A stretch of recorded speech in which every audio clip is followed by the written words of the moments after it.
Hello mga bakla!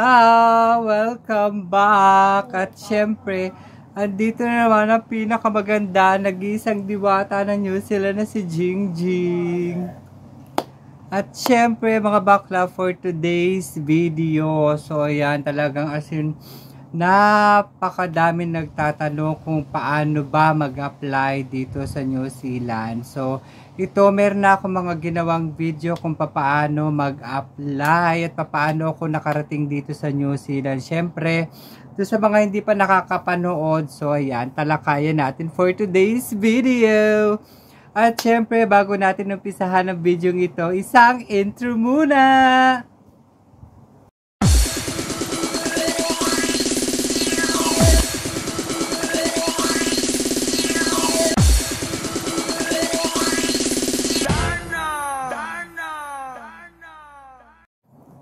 So ito na nga mga bakla, papaano nga ba ako nakarating dito sa New Zealand at saan ako nag-apply. So ito na mga bakla, kahit ilang beses ko nang nasabi sa mga videos ko kung paano ako nakarating dito at saan ako nag-apply. Itong video ito para sa mga hindi pa nakakapanood. So ito mga bakla, nag-apply ako sa Seek Job NZ. So, dyan ako nakakuha ng employer. So, magkano nga ba ang nagastos ko? So, ang dami talaga nagtatanong magkano yung nagastos mo, ano yung mga requirements. So, ang nagastos ko dito is, ito total na talaga to ha mga baklas. Talagang sumatotal na talaga to is 150,000 pesos. So, saan nga ba ako nanggaling na bansa bago ako nakarating dito sa New Zealand? So, mga baklan, before nagtrabaho ako sa Saudi Arabia as housekeeping sa isang hospital, mga bakla. So, ayan ha, nasagot ko na yung mga tanong nyo. As in talagang napakadaming tanong kung paano ako nakarating dito, saan ako nag-apply, anong trabaho mo dati. So, ayan. Dati akong housekeeping hospital sa Saudi Arabia, mga bakla. So, ulitin ko ha. Seek Job NZ ako nag-apply at nakakuha ng employer. So, almost 1 year and 2 months na ako dito sa New Zealand. At syempre, sana ma-renew at ma-extend ang aking visa para more ang work cash dito sa New Zealand. So, ang tanong pa ng iba, may age limit ba? So, before, nung kami nag-a-apply, wala pa siyang age limit. So, ngayon, nagkaroon na siya ng age limit. So, yung hinahire ng mga employer is up to 55 years old. So, ayan mga bakla ha, 55 years old yung mga hinahire na dito or yung age limit. So, yan ha, malinaw na. So, ano-ano nga ba yung pinasa ko sa employer? So, ang pinasa ko lang sa employer, nung nag-a-apply pa ako, is CV at cover letter. So, doon sa mga nagtatanong kung anong format ng CV dito sa New Zealand, so, meron din ako mga ginawa na videos, content video ng format CV at saka ng cover letter. So, may nagawa na rin ako. So, ipopost ko na lang dito sa description kung ano nga ba yung format ng CV at saka ng cover letter. At dun sa mga nagtatanong na mga nagtatrabaho sa Hong Kong as DH, kung paano daw sila makaka-apply dito sa New Zealand as room attendant. So, meron din akong ginawang content video para sa mga domestic helper na gusto at nangangarap na makapagtrabaho dito sa New Zealand as room attendant. So, scroll nyo lang yung aking channel, yung aking YouTube channel. So, nandyan lang yung aking video about sa how to apply as domestic helper na kemi-keming ganun. So, ayan.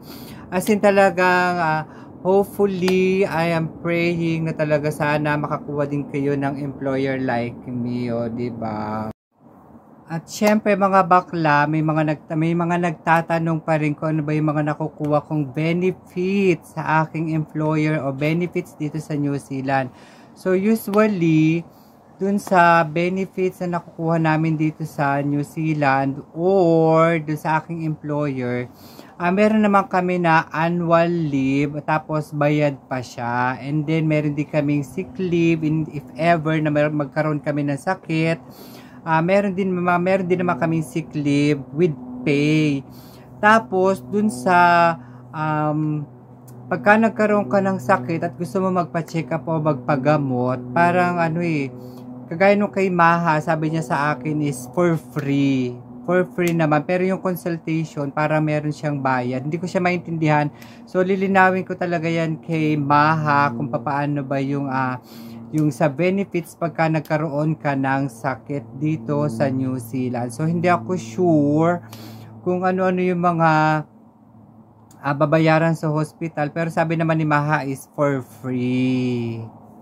So, yun na nga mga bakla, talagang lilinawin ko muna kay Maha at syempre sa mga susunod kong video. So, tatalakayin natin yan kung ano yung mga benefits na nakukuha namin dito sa New Zealand or sa aming employer, mga bakla. Ganun. So, ito pa mga bakla, dami-daming tanong. So, ano nga ba yung mga requirements na hiningi sa akin ni Immigration? So, yung mga pinasa kong documents dun sa New Zealand Immigration, yung birth certificate, TOR, diploma, passport, ID, like yung ICAMA ID, tapos yung translation ng ICAMA, police clearance. Yung police clearance is yung nasa Saudi Arabia, and then kumuha pa ako ng NBI sa Pilipinas. So, paano nga ba kumuha ng NBI sa Pilipinas habang nasa Saudi Arabia ka pa? So, nung kumuha ako ng NBI, nagpunta talaga ako ng Philippine Embassy. So, doon sa Philippine Embassy, ang bibigay lang sa inyo, o pipilapan is yung blue form, yung blue card na yon. Tapos, pagka napilapan mo na yon, babalikan mo pa siya. Kinabukasan, babalikan mo pa siya. And then, yung blue form na yon, ipadadala mo pa siya sa Pilipinas. Tapos, bibigyan mo yung mag-aasikaso doon para ma-release yung NBI certificate. Padadalan mo rin sila ng authorization letter, nautal pa ako, no? Authorization letter at saka ng photocopy ng passport. So, yun lang. And then, hindi mo naman kailangan na ibalik pa sa Saudi Arabia yung NBI certificate dahil paperless naman si New Zealand Immigration. So, pwede mo na lang na ipa-email sa'yo, galing sa Pilipinas, sa email na lang sa'yo yung certificate mo ng NBI. So, yan ha, malinaw na mga bakla. So, kung may mga tanong pa kayo, babasahin ko sila after siguro kasi busy pa rin kami talaga sa trabaho as in talagang haggard pa ngayon ng bakla, kaya pasensya naman kung hindi ako nakaka-reply sa inyong mga comments. Syempre minsan nagbabasa pa rin ako bago matulog, as in talagang wala nang time makapag-reply, talagang haggard na ang bakla. So ayan, at syempre may good news pa ako, sa susunod kong video or bukas or Sunday upload ko siya, yung mga gustong pumunta dito sa New Zealand gamit ang holiday work visa. So yan, i-discuss natin yan bukas, yung holiday work visa na yan, kung paano kumuha, kung kailan pwede kumuha, at syempre at yung age limit. So ayan, o diba? So, yan, natapos ang ating video ito mga bakla. O, parang recap lang mga bakla, diba? So, yan, kung nagustuhan nyo ang video ito, please don't forget to subscribe and hit the bell button notification para updated kayo sa aking mga susunod na mga videos. At syempre, kung hindi ka pa naka-follow sa aking Facebook page, so ayan.